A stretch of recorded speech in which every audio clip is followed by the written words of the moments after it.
Welcome to Rare Whiskey Day on the Whiskey Vault. Do you want to do the whole rundown of what Rare Whiskey Day is? No, let's give it a rest for a while. I feel like we've established it. People know? I think it's becoming a thing now. We'll see in the comments. This one, we're not going to review it because we already did an entire review on it. Okay. But we needed a restock on this one, and Andy Morris sent us a bottle. Andy Morris, you magnificent Bastard.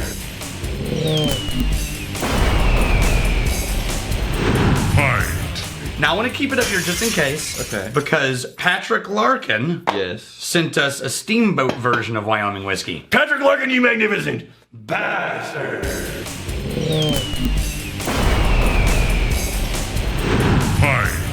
Now the Steamboat version is a special edition that Wyoming released, and it's not the same as their normal one. Yeah.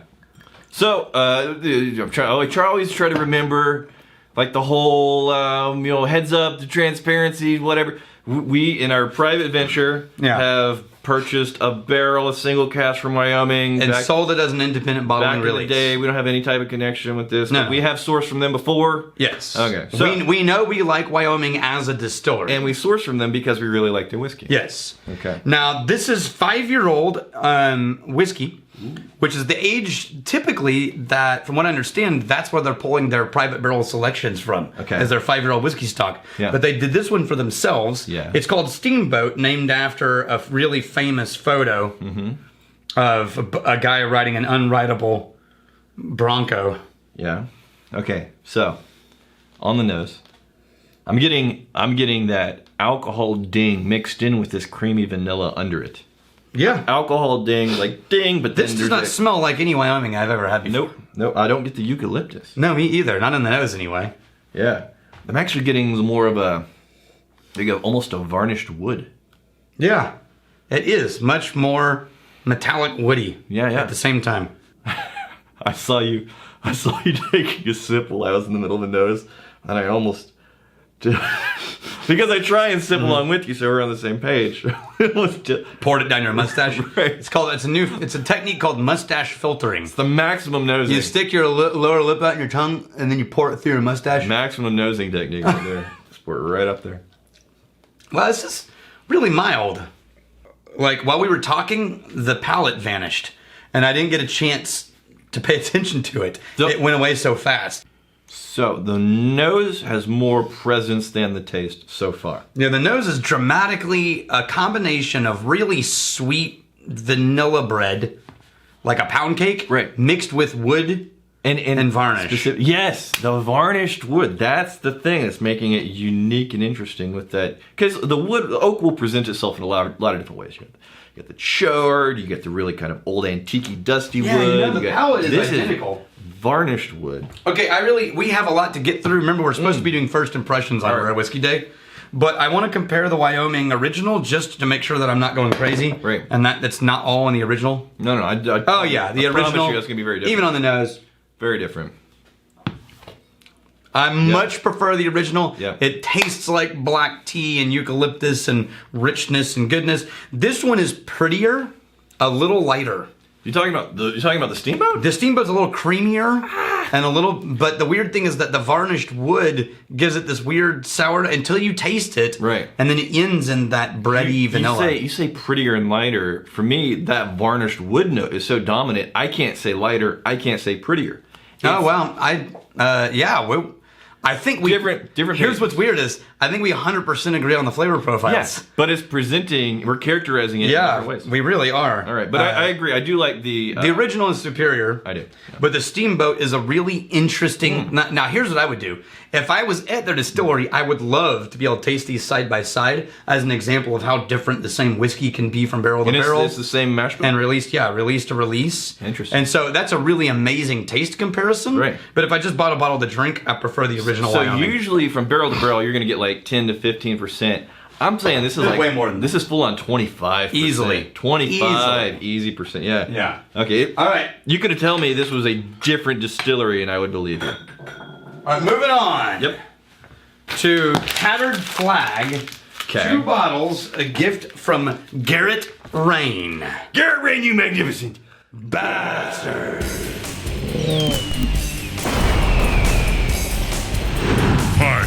Now, let's pour one in each glass. so we can get first impressions instead of...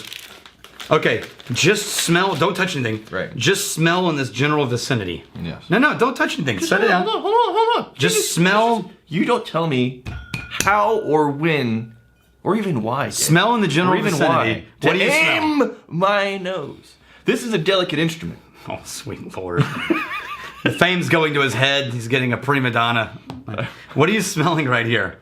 Is it just because I poured this and immediately I just got plain what's the frost the cereal that has a little cone and one side's frosted and one side's plain? Resentment. And it's by Kellogg. It's the little rounded breakfast cereal, sugared on one side but not on the other, and it's in a little Frosted Mini Wheats. Yes, mini wheats.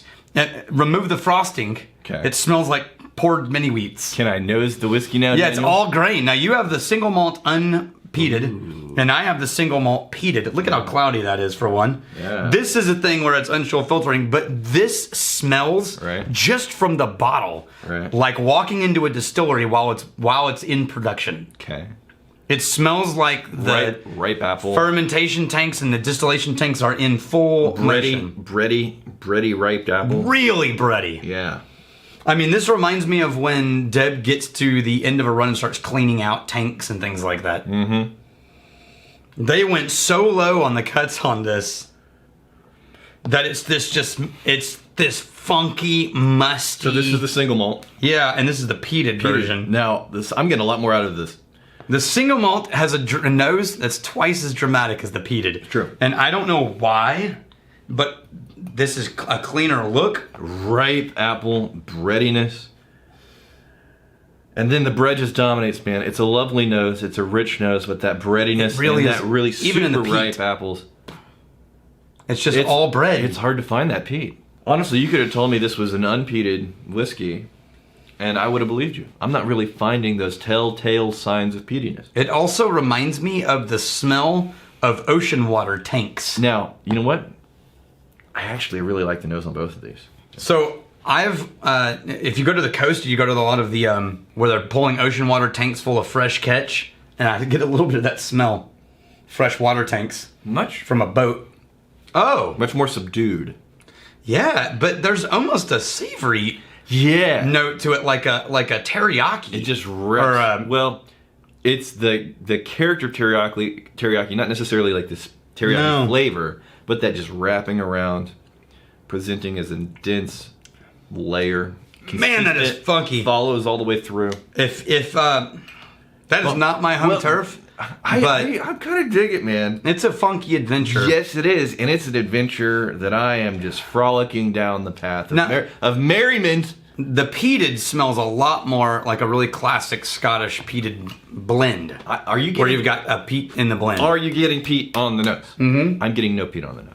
Yeah, taste it. It's a blended peat. Imagine if you get a whiskey that used some peat in the blend, right? Like a Johnny Walker where they've had at least one of the... It's a blended... It's not. He's using a single malt, but it tastes like a blend with some peated whiskey in it. Man, okay, so on the taste, I can find it barely. That's what I'm saying. It tastes like a blend. It's so light on that peatiness. That's bizarre. So I dig it. I actually dig the single malt more.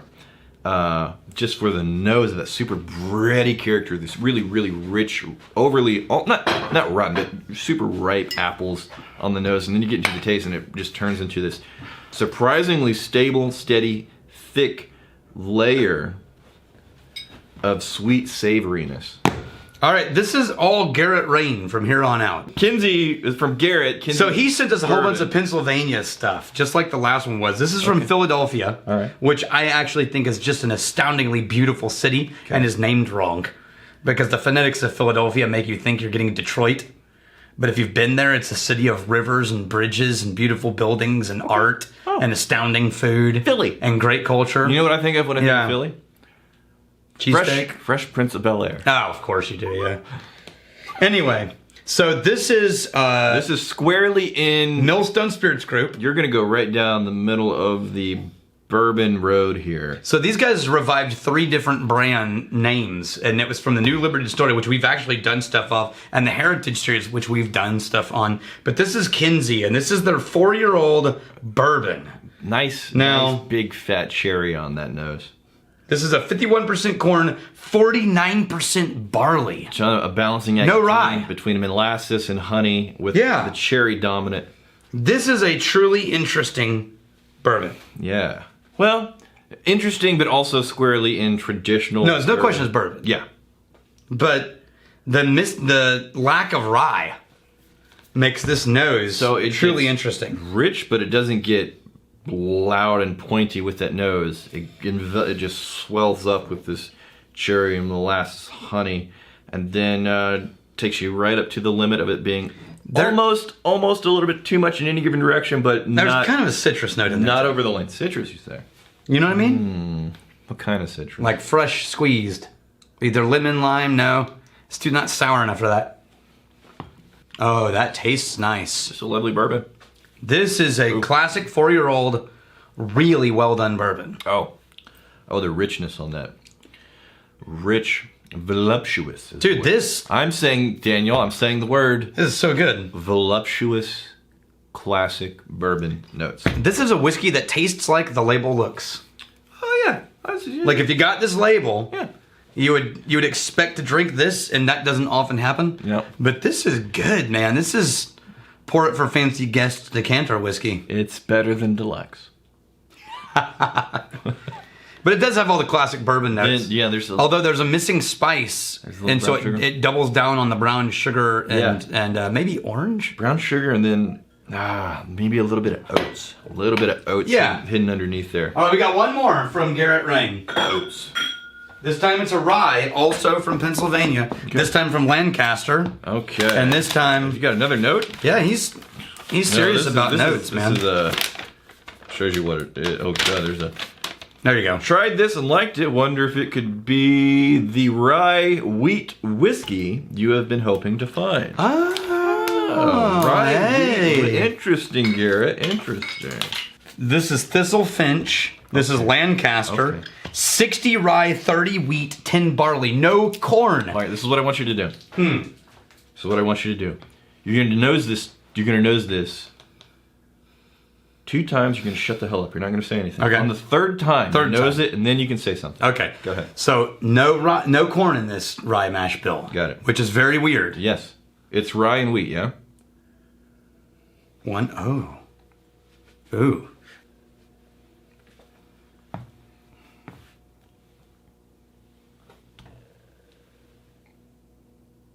I actually really like this one. Okay. So it does have that slight thing. That's the thing. That's why I wanted I don't normally like. That's why I was wanting to say, hey, the first moment you have this spark of green pine. Is it going to go there? But it doesn't. Stays floral. Yeah. This is the most it's a perfume. Head fake. It's a head fake. It's like you don't want it to go there, and it goes like, oh. It's perfumey. It's straight up. Spray it with a little pump sprayer perfume. This is buttery. Some cinnamon in there. Now, here's what I am going to say. Some buttery bread cinnamon. I'm going to say something about Thistle Finch. Buttery you ready? bread cinnamon. It absolutely buttered bread cinnamon. Yeah. Thistle Finch has a website where when you click to ask about their whiskey, they say, here's our process. Now, in most of the time, that's the point at which I get really annoyed. Because what they say is basically like the industry definition of bourbon and rye. Well, it's made from 50, and we use fermenters, and then we distill. It's like, come on, guys. Now, these guys do that, only when they describe the steps, they actually tell you exactly what they're doing. Oh. They basically give their recipe for how to make their whiskey. Right on. Which is amazing. It's really well done. Yeah. And they tell you things like, for example... So, just a quick moment.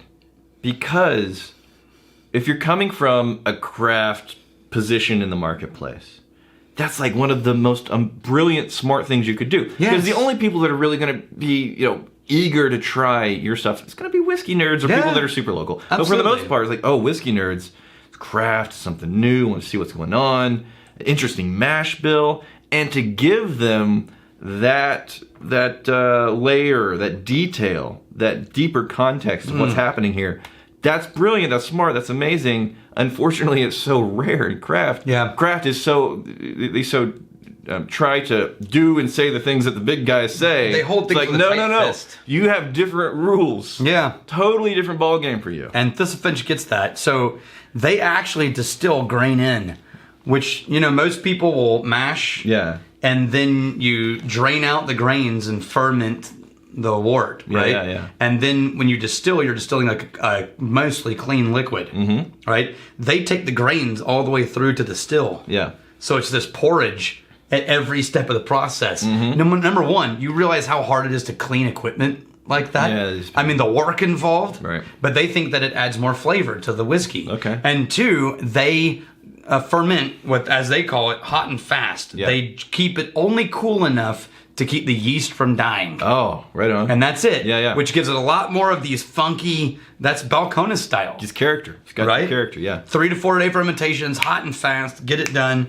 And then they age them for 2 years in oak barrels. Okay. The wheat, I think, is softening all the flavor edges to this. Yeah. This is a really beautiful rye. Yeah, so I'm going to say, I said bready, buttery, cinnamon. I'm going to say a little bit more specific, wheat bread.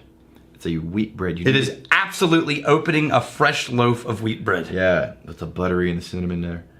In however long we've been doing this channel, I've never tasted that green note resulting in something I liked until today. Aren't you glad I told you to shut the hell up? Because the first, if you just like smelled and then go, oh no, if you just let your brain say the thing it wants to say in that first half second, then it's like, no, you're not going to give it the fair shake. You got to go back a couple times. But you could probably get away with just 2 approaches. Definitely 3. Dude, I've now found a handful of ryes that I could totally enjoy. So, Balcones rye, Thistle Finch. What was the one we had the other day that we both went, that's a good rye? It's a unicorn. Where were we? It was in here. Oh. It was on camera. I can't remember which rye it was, though.